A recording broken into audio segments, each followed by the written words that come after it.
Bonjour à tous, on se retrouve pour une nouvelle position avec ici le trait pour les blancs. Alors par contre on n'est pas dans la position dans laquelle on va chercher une combinaison. On est quelques coups auparavant, j'ai mis quelques coups auparavant cette fois pour montrer un petit peu comment ça s'est passé, comment ça s'est déroulé, comment se déroule une combinaison, comment on arrive à en créer une en fait tout simplement. Alors, dans cette position, les blancs ont l'avantage avec leurs pièces mieux placées, principalement le fou de case noire ici, hein, qui est bien placé sur cette diagonale, et un pion aussi très avancé en H5 qui va tout de suite s'avancer d'ailleurs en H6, hein, une sorte de levier en escalier, levier en tenaille plutôt, avec le fou qui attaque le pion derrière. Donc l'idée évidemment c'est de créer des affaiblissements dans le camp des noirs. Alors égalité matérielle hein, dans cette position bien sûr, mais avantage blanc, petit avantage d'espace aussi, avec donc quand même le pion avancé ici, bientôt un pion qui va s'avancer là aussi, les noirs qui vont tenter d'échanger des pièces pour essayer de se soulager un peu.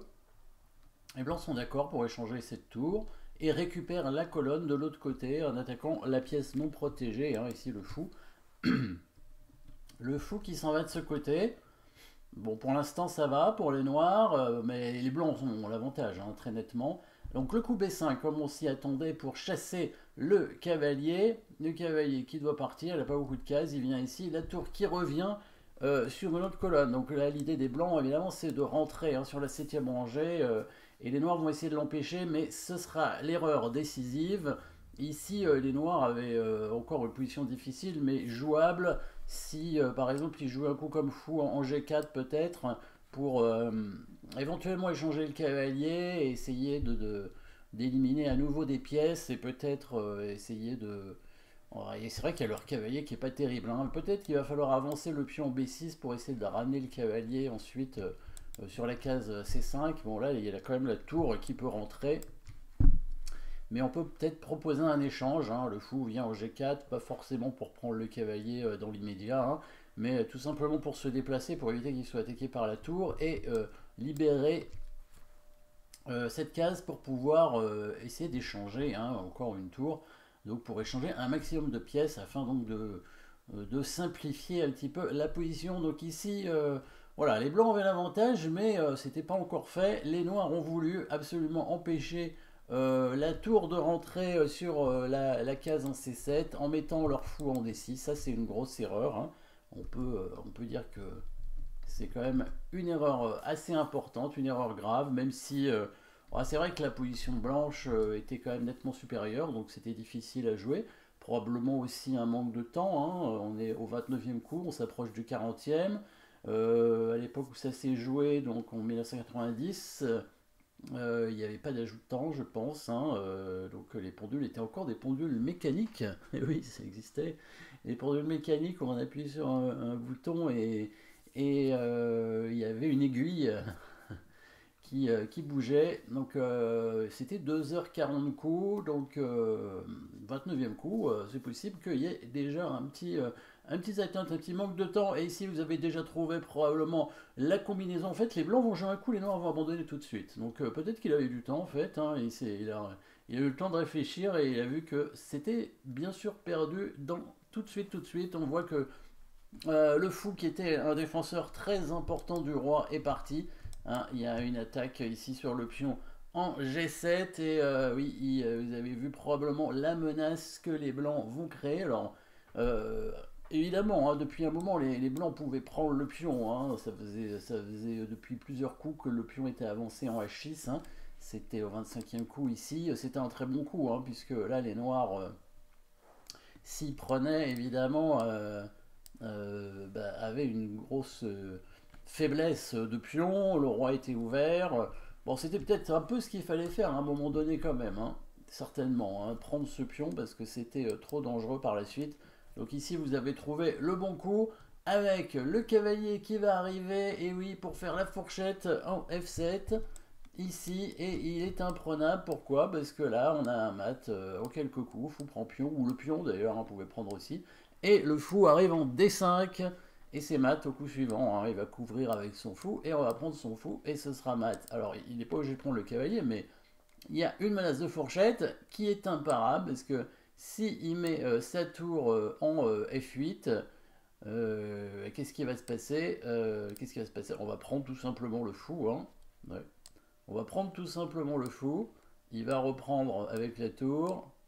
On va faire échec avec le cavalier. Il va mettre son rang G8. Et puis là, on peut récupérer le fou tout simplement avec toujours des menaces, hein. Enfin, on menace la tour déjà, hein, mais on menace aussi de rentrer avec le fou en D5. Est-ce qu'il peut mettre sa tour en C2? Oui, il peut faire ça, ouais. Fou D5, roi F8.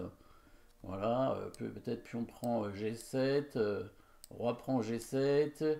Là, on peut faire échec avec le cavalier ou simplement bouger le fou, probablement en D4. Bon, les deux fous sont beaucoup plus forts que la tour, hein, en finale. Et bon, à tout moment, hein, deux fous c'est plus fort qu'une tour. Là, on attaque plein de pions en plus. Mais il y a des pions faibles encore dans tous les sens. Tour F8, c'était quand même la meilleure défense, hein. C'était quand même le meilleur coup. Il aurait pu peut-être jouer encore un petit peu. Bon, il a trouvé que il n'y avait pas grand-chose à faire. Si jamais le roi bouge en G8, il y a évidemment l'échec du fou en D5, hein, qui arrive. Fou D5 échec, et ici, bah, il n'y a pas tellement de possibilités, hein. S'il revient en H8, il va y avoir une fourchette, et s'il vient en F8, on peut simplement prendre ce pion par exemple en H7 et ensuite prendre le pion en G7, hein, pour menacer d'aller à dame. Donc là, il n'y a pas tellement de défense possible. Non, il n'y a rien d'autre, hein. On peut pas trouver de bons coups, à part roi G8 et tour F8 qui était probablement quand même le meilleur coup. Cavalier G5 avec une fourchette ici. Donc là, c'est intéressant de remarquer cette attaque ici avec le pion H6 pour attaquer avec le fou, le pion F6, hein, les noirs qui auraient dû probablement empêcher cette avancée de pion. Je ne sais pas à quel moment les blancs ont joué H5. Voilà, il a joué H5 ici. Ah oui, c'était difficile de jouer H6, hein. On aurait pu se dire il faut qu'il joue H6 pour éviter que les blancs avancent, mais il y a quand même un trou important ici, hein, comme on dit, un trou béant, hein, sur cette case en G6, et il y a un cavalier qui peut arriver, il y a l'autre d'ailleurs, tiens, qui est en D3, qui peut aussi venir en F4, hein, pour menacer le roi, et là ça commence à être compliqué, ouais. Donc là, le coup de pion H4, H5 est quand même très fort, la position blanche. Il y avait encore les dames sur l'échiquier à ce moment-là, hein. La position blanche. Alors, fou E6, ça va. Peut-être fou C4 pour attaquer le cavalier. Ça lui permet d'échanger les dames, mais il ne peut pas faire H6, hein. Il y a toujours la case en G6. Alors, il peut peut-être le faire, mais c'est quand même ce cavalier qui rentre. Il y a la tour qui rentre aussi en D7. Oui, c'est pour ça qu'il va essayer d'échanger ce cavalier, mais c'est trop tard, hein. Voilà, il y a le coup H6 qui est arrivé maintenant et le pion F6 devient trop faible. Donc voilà, petite combinaison ici avec ce coup de cavalier en G5, fourchette, et puis l'attaque avec fou et cavalier. À retenir, hein, ce levier avec le pion H6. Merci d'avoir suivi cette position. N'oubliez pas de vous abonner et à très bientôt.